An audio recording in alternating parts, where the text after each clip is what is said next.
Hey buddies, welcome to my channel book of माना। आज के एपिसोड में हम I am really not the demon गोन लेकी इसका चैप्टर नंबर 5 एक्सप्लेन करेंगे। और आज के इस एपिसोड में आपको भर भर के फाइटिंग सीन देखने को मिलेंगे। वीडियो शुरू करने से पहले वीडियो को लाइक और चैनल को सब्सक्राइब कर दीजिए। एपिसोड की शुरुआत में हमें सर नाइट का हाथ दिखाने से होती है और फिर हमें पानी में किसी की जैकेट तैरती हुई नजर आती है। फिर पूरे सीन में दिखाया जाता है कि वो जैकेट किसी और की नहीं बल्कि सर नाइट की होती है, जिसे पानी के अंदर नीचे से टेंटाकल्स खींच रहे होते हैं। वो टेंटाकल्स मॉन्स्टर के जैसे दिखाई जाते हैं और जो बंदा उन टेंटाकल्स को कंट्रोल कर रहा होता है वो सर नाइट का मुंह दबाकर और उनकी सांसें रोककर उन्हें नीचे की ओर धकेल रहा होता है। और फिर सर नाइट पानी के नीचे बड़े सारे बवंडर में खींचा चला जाता है। फिर सीन प्रेजेंट में शिफ्ट होता है और सर नाइट वापस होश में आ जाता है। दरअसल वो सब एक विजन होता है और ये स्वॉर्ड कैंडेला के कर्स की वजह से सर नाइट के साथ हुआ था। ये वही स्वॉर्ड है जो पिछले एपिसोड के एंड में दिखाई गई थी। अगर आपने अभी तक इसका पिछला एपिसोड नहीं देखा तो नीचे डिस्क्रिप्शन बॉक्स में आपको लिंक मिल जाएगा। सर नाइट बारिश में पूरे भीग गए होते हैं और उनके हाथ में पकड़ा हुआ लिन का फॉर्म होता है और वो कह रहे होते हैं आज मैं बुक स्टोर पर नहीं जा पाऊंगा। इसके साथ जो ये स्वॉर्ड कैंडेला है, इसके मास्टर के गुजर जाने के बाद इस स्वॉर्ड से एक अजीब कर्स जुड़ा है जो बाकी किसी को भी पागल कर सकता है। इसको सिर्फ पावरफुल रेटिजियस नाइट ही अपने सही दिमाग और विल पावर से रोक सकता है। और इससे पहले कि मैं इसके लिए कोई सुटेबल सुसीजियर ढूंढ पाता, लेकिन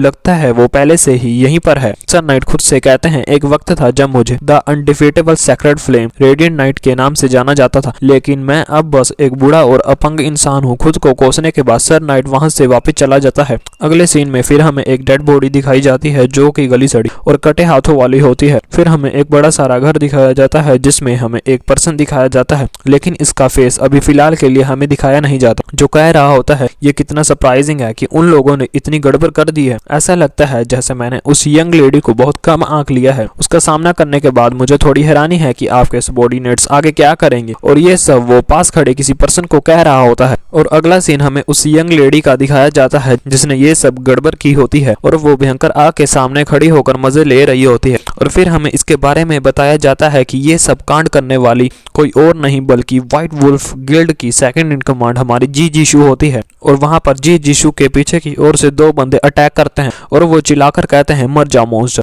इससे पहले वो दोनों जी जीशु पर अटैक करते हैं। उनकी तरफ एक बड़ी स्पीड से ब्लेड आती है और पलक झपकने की स्पीड से उन दोनों के तो भाई साहब हजारों में टुकड़े हो जाते हैं। और जी जीशु वहां पर एक अलग ही स्वैग में खड़ी हुई होती है और वो पीछे मुड़कर बोलती है आखिर सिचुएशन कैसी है मैक्स। और फिर हमें मैक्स दिखाया जाता है जिसने उन दोनों के हजारों में टुकड़े किए थे। वो जी जीशु को कहता है मैम हमने कन्फर्म कर लिया है कि हेलेक्स ही मैजिक मिरर का स्पॉन है। वो पूरी तरह से पागल हो गया है। उसने इसे लेने के बाद सभी हंटर्स में फाइट शुरू करवा दी है। जी जीशु बात सुनकर कहती है ओ अच्छा तो वो वहां था। मैक्स नीचे उतर कर कहता है मैम हम सभी बेजोड़ हैं। हेलिक्स पहले से ही थर्ड इन कमांड कैस्पर के साथ मिला हुआ है। मुझे डर है कि उसका हमला ही इसका अंत नहीं होगा। तभी वहां पर एक और लेडी आ जाती है जो कहती है हेलिक्स बहुत पावरफुल है और वो व्हाइट वुल्फ में डरपोक लोगों के सबसे करीब है और कैस्पर ने ज्यादा से ज्यादा हंटर्स को ट्रेनिंग दी है। उन्होंने शायद बहुत पहले से ही इसकी प्लानिंग बना ली थी। आपके साथ इस तरह का बिट्रेड यानी कि विश्वासघात होने का सिर्फ एक ही रीजन है जिसके पीछे वो स्कीमिंग बास्टर्ड था। तब जी जीसु स्माइल करते हुए के को थैंक्स कहती है और कहती है क्या तुमने हमारे कपड़े नहीं बदले थे और क्या बाकी सभी पीछा करने वालों को रोक लिया और मैं कभी भी अपने आप से भागी नहीं होती। यही रीजन है कि मैं बचकर तुम्हारे सामने खड़ी हूँ। इन सब के लिए मैं तुम्हें फिर से थैंक्स बोलती हूँ। और जी जीशु मन में सोती है ये सच में काफी इंप्रेसिव है। मुझे नहीं पता कि वो किस दौर से गुजर रही है, लेकिन जब से वो लौटी है वो टेंटेड ब्लड और ब्लड के साइड इफेक्ट्स को रोक सकती है। ये एक नॉर्मल हंटर से अलग है। फिर जी जीशु खुद वुल्फ बनकर सभी को ऊपर उठाकर बीच में से फाड़ने लगती है। फिर हमें उनकी टीम का एक और मेंबर दिखाया जाता है जो कहता है गॉडेस अभी हेलेक्स और उसके साथ के लोग बहुत स्ट्रांग है और वो पैनिक लेवल के बहुत ज्यादा करीब हैं। एक बार जब आप बदल जाते हैं तो इससे कोई फर्क नहीं पड़ता कि ये हेलेक्स है या कैस्पर, वो सभी तुम्हारे सामने गिर पड़ेंगे। फिर हमें बताया जाता है कि ये पर्सन व्हाइट वुल्फ की इंटेलिजेंस रेड रियान है। तब जी जीशु मन में सोचती है ये ठीक है, आपको हमेशा उसके जैसे लोगों की जरूरत है। के और मैक्स मैजिक मिरर के होने से ही माइंड करप्शन का सामना करने में एक्सपर्ट हैं। जी जीशु कहती है हम सभी टेंटेड यानी कि गंदा खून है और सभी बीस्ट को मारने के लिए हंटिंग करते हैं जो कि एक क्रूअल तरीका है और यही एक रास्ता है जिसे हम सभी ने सिलेक्ट किया है। और जी जीशु जोश में चिल्लाकर सबका कॉन्फिडेंस बढ़ाने के लिए कहती है, हंटर्स, अब हमें पीछे मुड़कर देखने का कोई भी सवाल पैदा नहीं होता। जिसका जवाब सुनकर उसके टीम मेंबर्स कहते हैं, ठीक है मैम, मैं समझ गया और आप भी थोड़ा केयरफुल रहिएगा। और रेड रियान भी हल्की स्माइल करता है लेकिन वो कुछ कहता नहीं।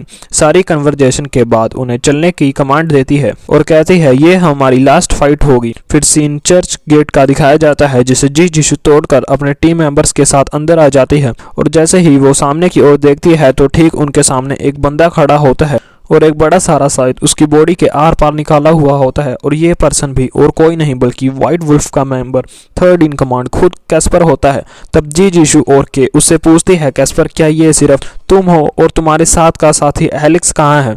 इनके ऐसा पूछने पर कैस्पर हल्का सा मुस्कुराता है। कैस्पर के ऐसा करने से जी जीशु को डाउट होता है और वो कहती है, रुको, कुछ गड़बड़ है। लेकिन कैसे? ऐसा नहीं हो सकता। जैसे ही जी जीशु उसके कंधे पर हाथ रखती है तभी कैस्पर की डेड बॉडी पीछे की ओर गिर जाती है। गिरते वक्त कैस्पर के आंखों और मुंह से ब्लड बह रहा होता है और जी जीशु मैक्स से चिल्लाकर कहती है, जल्दी से मुझे इंजेक्शन दो। और मैक्स बड़ी स्पीड से अपने पास से इंजेक्शन निकालकर जी जीशु को कैच देता है और उसके साथ खड़ी के भी बहुत घबरा गई होती है। जैसे ही जी जीशु कैस्पर को बॉडी में इंजेक्शन लगाती है तो कैस्पर दर्द से चिल्लाना शुरू कर देता है और वो धीरे धीरे एक वुल्फ में ट्रांसफॉर्म होने लगता है। तब जी जीशु कैस्पर से गुस्से में पूछती है, मुझे जवाब दो, आखिर हेलिक्स कहाँ है? क्या वो मैजिक मिरर का स्पॉन भी अपने साथ लेकर गया है? लेकिन कैस्पर इन सभी बातों का जवाब ना देते हुए कुछ और ही कहता है, हिज होलीनेस वेलकम। और ये कहने के बाद उसका वहीं पर काम तमाम हो जाता है और वो जी जीशु के हाथ में पकड़ा ही रह जाता है। और जी जीशु गुस्सा होते हुए दीवार में एक जोरदार पंच मारती है और कहती है, डैम इट। तब मैक्स जी जीशु को ऐसा करते देख कहता है, मैम, क्यों ना हम मिस्टर हेवुड से जाकर पूछते हैं। एक हाउस मैजिशियन होने के नाते वो हमारी मदद के लिए हमें मना नहीं करेंगे। लेकिन जी जीशु उसे ऐसा करने से मना कर देती है और के को मैक्स के साथ इन्वेस्टिगेशन जारी रखने के लिए कहती है और के भी उसे यस में आंसर करती है और रेयान को अपने साथ चलने के लिए कहती है। और रेयान भी हैरानी में जी जीशु से पूछता है, आखिर कहाँ? और जी जीशु बैड स्टाइल में कहती है, 23वीं स्ट्रीट। 23वीं स्ट्रीट में कौन बैठा है ये तो आप जानते ही होंगे। और ये एपिसोड भी हमारी इसी सस्पेंस के साथ यही खत्म हो जाता है। आगे की स्टोरी इसके नेक्स्ट एपिसोड में देखने को मिलेगी। तब तक के लिए चैनल पर न्यू हो तो चैनल को सब्सक्राइब और वीडियो को लाइक करना ना भूले ताकि आप इस तरह की अमेजिंग मानवा मिस ना कर सको। शुक्रिया।